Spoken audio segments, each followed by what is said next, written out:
If you're listening to this message, it's because I've been sent to prison for contempt of court. As an Extinction and Rebellion defendant, I have decided to extend our campaign of peaceful civil disobedience into the courtroom.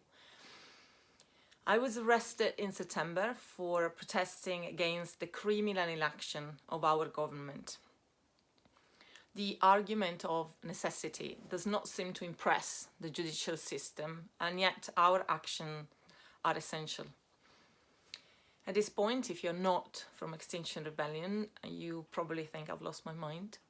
The contrast for people living in relative comfort in the West, the contrast between how we perceive our lives and how life is unfolding for the whole of humanity, couldn't be starker. And yet we're not children, and we shouldn't be fooled by appearances only, or our children will pay the price. The science is there for everyone to access. If we go on our current trajectory in terms of emissions and destruction of ecosystem, a conservative estimate tells us that we are heading towards a +2 degrees of warming well before 2050. And 4 degrees by the end of the century. Rising temperatures will desertify vast swathes of lands which are now inhabited. Crops will fail, floods and extreme weather events will create between 200 million and 1 billion refugees. To put this into perspective, these numbers, the Syrian refugee crisis was only 1 million refugees.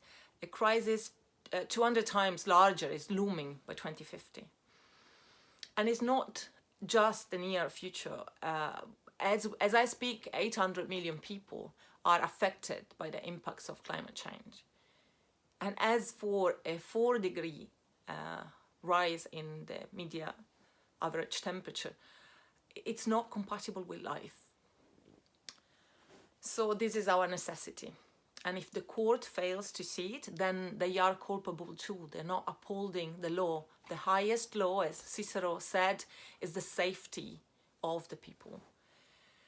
And so this is why I've decided to disobey in the dock.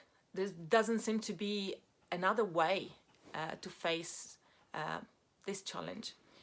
And in doing this, I'm not alone. It's been a spiritual relay. Okay, so I'm grateful to all the women and some men that have come before me and gave me strength and inspiration. Facts can be really grim, and what I want to hold on to and take solace out of is a vision, realizing the beauty and the fact that everything that Earth needs to heal herself is also what we need as human beings to really flourish. And as a mother of 2 very young children, I have not taken this lightly.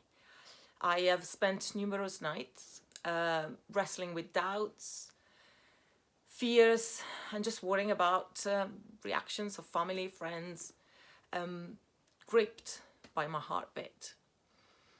But as I sat down in silence every day to really listen to my deep motivations, something has become clear to me, is that I'm acting out of radical love.